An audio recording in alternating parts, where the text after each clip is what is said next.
क्या हुआ? Sir S के झा नाम। एस के झा। आप ये स्कूल का नाम क्या हुआ? Global kids public school. लेकिन अभी हम लोग जिन बच्चों के साथ बैठे हैं ये सब कॉलेज के बच्चे हैं और यहाँ एक कोर्स करने के लिए आते हैं, इंग्लिश का कोर्स करने के लिए आते हैं। अच्छा अच्छा। तो यहाँ दो तरह की कोर्सेज सर इंग्लिश में कराए जाते हैं। अच्छा अच्छा। एक तो बेसिक कोर्स जो कॉलेज में पढ़ाई होता है, हाँ। जैसे 11th-12th के हैं या ग्रेजुएशन के हैं, तो एक वो हो गया आपका। और एक स्पेशल प्रोफेशनल इंग्लिश कहिए उसको, जिसमें एक जो कॉमन हमारा कोर्स है वो है स्पोकन इंग्लिश का। इंग्लिश में क्या क्या पढ़ाते हैं? मतलब एकेडमिक्स की बात करूँ या प्रोफेशनल की बात करूँ? दोनों करते हैं सर। अगर एकेडमिक्स की बात करें तो 11th-12th की जो सिलेबस है जिसमें की किताबें होती हैं, रेनबो नाम की किताब है, तो किताब पढ़ाया जाता है। उसके अलावा क्वेश्चन आंसर्स वगैरह पढ़ाया जाता है। उसके बाद आपको जो है ग्रामेटिकल क्वेश्चन, जितने भी ग्रामर्स हैं, खास करके आपका जो इंग्लिश के यहाँ कितने बच्चे हैं जो पढ़ने के लिए आए हैं आप लोग में? यहाँ इंग्लिश वाले आप लोग आइए, सभी लोग इंग्लिश के हैं।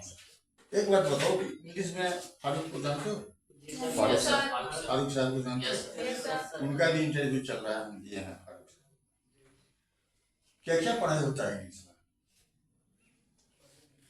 इंग्लिश में क्या क्या पढ़ते हैं आप बताइए। क्या पढ़ाई होता है? पढ़ते हैं पोएट्री। हाँ, कौन था? व्हाट डिफोर्डेज? What Shakespeare? आपने शेक्सपियर साहब का नाम सुना है?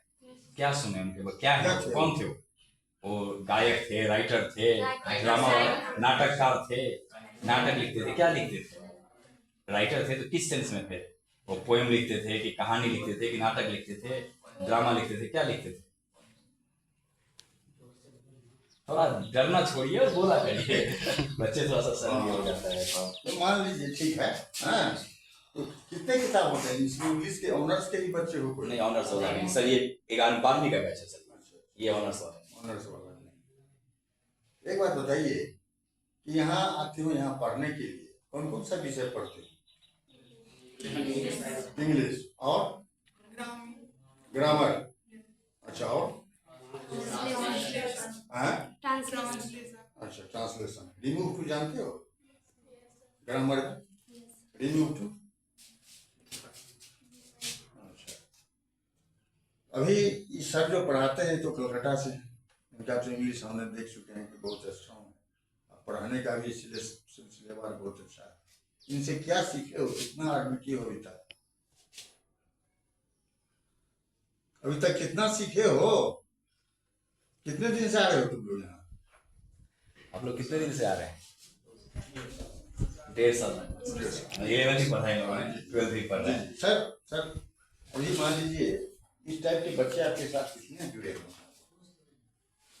बच्चे तो सर बहुत जुड़े हैं। अभी प्रेजेंटली जो मतलब जो रनिंग सेशन में हैं उनकी संख्या 11th-12th के स्तर पे जो है करीब 40-50 है। 50 के रेंज में है 11th-12th वाले। और इसके अलावा जो है सर, जो हमारी 2-3 क्लासेस और होती है, ऑनलाइन क्लासेस होती है, वो सिर्फ ग्रेजुएशन वाले के लिए है। तो उसमें मेरे पास 34 बच्चे एनरोल रहते हैं। मतलब फी लेके पढ़ाता हूँ उसको। फ्री वाला एक क्लास है हमारा, उसमें सर करीब 150 बच्चे, कभी 100 बच्चे, कभी 120 बच्चे, वो फ्री क्लास ऑनलाइन है। अच्छा, तो वो सिर्फ स्पोकन की ट्रेनिंग है, या जिसको जो क्वेश्चन आंसर रहा उसका रहा। वो कब? शाम को सर क्लासेस होती है, वो 7:30 से 8:30 daily, every day, Saturday Sunday. मतलब आप कह रहा हूँ, मतलब सर मैं थकता तो हूँ, लेकिन काम बच्चों के साथ काम करके मजा आता है, तो वो मेरी टॉनिक का काम करता है। अच्छा, जब मेरी क्लास ले लेता हूँ तो वो एनर्जी आ जाती है बॉडी में। मेरी क्लास सर शुरू होती है इन द मॉर्निंग 7 o'clock और शाम को लगभग 6 बजे यहाँ पे खत्म होती है। उसके बाद मैं 7:30 बजे से 8:30 बजे घर पे क्लास लेता हूँ। ये मेरे बीच में क्लासेस रहते हैं, स्कूल के क्लास, कोचिंग के क्लासेस, कॉलेज के बच्चों की क्लासेस। इसके अलावा सर मेरा अपना कुछ पर्सनल हॉबीज है, जैसे राइटिंग, पोएट्री लिखता हूँ, बुक्स लिखता हूँ, ये सब लिखता हूँ। फिर कुछ रिसर्च वर्क रहा, कुछ सीखने का रहा, ये सब अभी जो ये सोशल वेलफेयर की चर्चा आप लोग पहले कर रहे थे, इस सब पे काम करता हूँ। 1-1.5 घंटा ये काम करता हूँ, करीब 11 बजे तक मैं काम करता हूँ सर। मॉर्निंग 4:30 अराउंड 5 से पहले उठ जाता है, ये मेरा शेड्यूल है। सर कमर्शियल मेथड आप बोलेगी, मतलब कौन सा है? कमर्शियल नहीं, इस इंग्लिश की 2 तरह की पढ़ाई मेरे द्वारा करवाई जाती है। एक प्रोफेशनल इंग्लिश, प्रोफेशनल में सर 2 तरह के कोर्स है, एक है बेसिक स्पोकन इंग्लिश और एक है आपका प्रोफेशनल, मतलब जो कम्पिटिटिव इंग्लिश हो। उसमें कंपटीशन बेस्ड बच्चे, जैसे मान लीजिए किसी को कुछ ऐसा बेसिक कंपटीशन देना है, उसका जो इंग्लिश है, जैसे SSC हो गया, बैंक हो गया, मैनेजमेंट का हो गया, या नेट का हो गया, जो JRF वगैरह करते हैं, तो उन सब की तैयारी अलग से उसका टाइम पीरियड में होता है, सबका अलग अलग है। जी और एक स्पोकन इंग्लिश का है जी तो उसमें अभी यहाँ पर डायरेक्टली इस बैच में से 2-4 बच्चे हैं जो अभी ज्वाइन, इनका शुरू नहीं हुआ है क्लास में। कितने लोगों ने भाग ज्वाइन किया इसमें से स्पोकन वाला?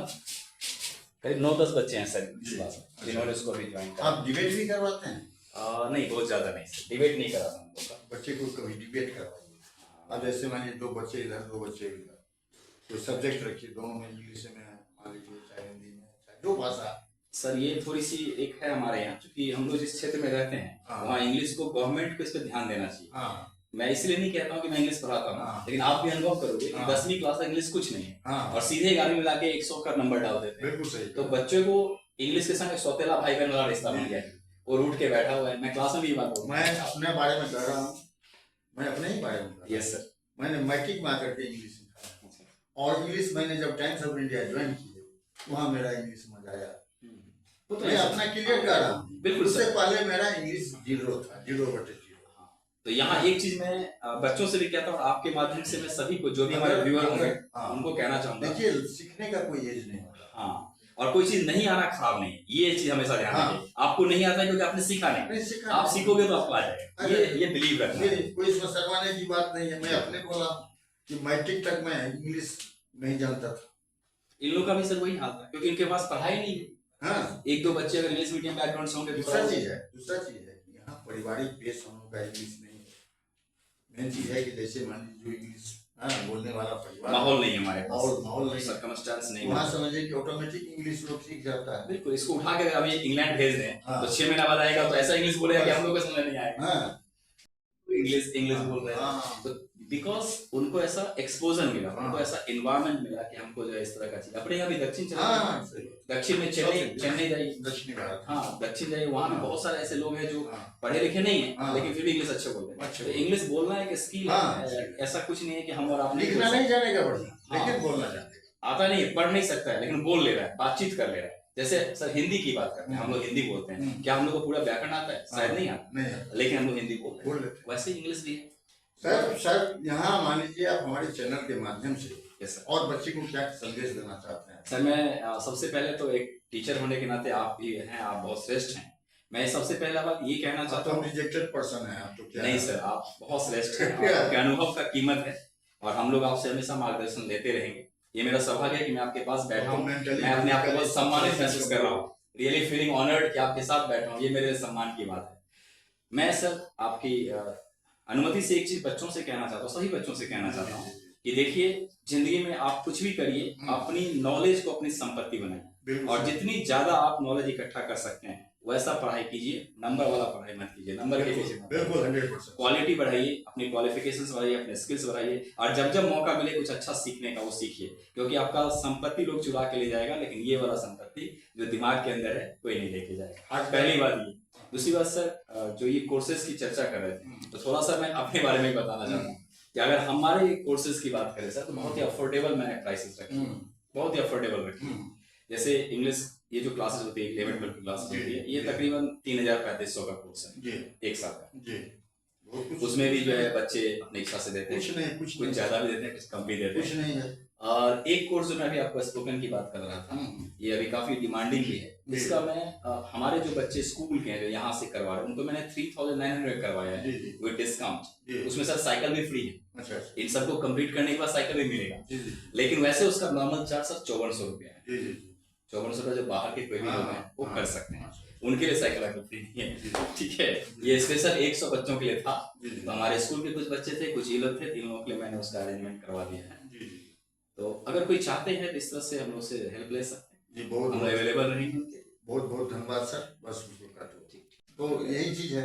एक मुड़ी में है डॉक्टर कामेश्वर जानता हूँ, उनका भाई कुछ पढ़ा लिखा नहीं लेकिन वो सब दिन विदेश गया है, हरा पढ़वा इंग्लिश बोल रहा है। मैं आपको एक एग्जांपल सर आपकी तरफ से याद आया, मैं अभी हाल ही में हमारे स्कूल में बच्चा पढ़ रहा है, उसके चाचा जी आए थे आपको थाईलैंड से, तो he was speaking very good English, तो अच्छा लग रहा था। मैंने पूछा कि what is your qualification, तो बताता सर मैं स्कूल ड्रॉप आउट। मतलब इंग्लिश इतना अच्छा लग रहा था कि मतलब मुझे पूछना पड़ा गया तेरा क्वालिफिकेशन क्या है, तो बोलता इंग्लिश ड्रॉप आउट। हाँ सर प्रैक्टिस कर चुके हैं आप ग्रेट ईस्टर्न होटल के नीचे में यस सर। वहाँ जितने जूते वाले हैं, मैं जूते देखा जो सर। पॉलिश करता है या पान वाले हैं, अक्सर वहाँ इंग्लिश में ही मान लीजिए जो विदेशी फॉरेनर लोग आते हैं वहाँ ठहरते हैं। जब मैं अपने मुझे एक अवार्ड मिला था हाँ। एबाकस, इंटरनेशनल एबाकस आप मैथ सुने होंगे। हाँ। इस मैथ का मैं एक ट्रेनर था। हाँ तो कलकत्ता में जब ट्रेनर का ये रिजल्ट निकला तो उसमें 5 लोगों को सेलेक्ट किया गया था मलेशिया जाने के लिए। हाँ मैं गया था उसमें से, 5 में से एक मैं भी था संयोग से, हाँ। आप लोग की कृपा से। हम्म, तो जब मैं मलेशिया गया सर, तो हाँ। वहाँ जो भी मिल रहा था या तो वो अपना लोकल लैंग्वेज बोल रहा था या इंग्लिश बोल रहा था। हाँ इवन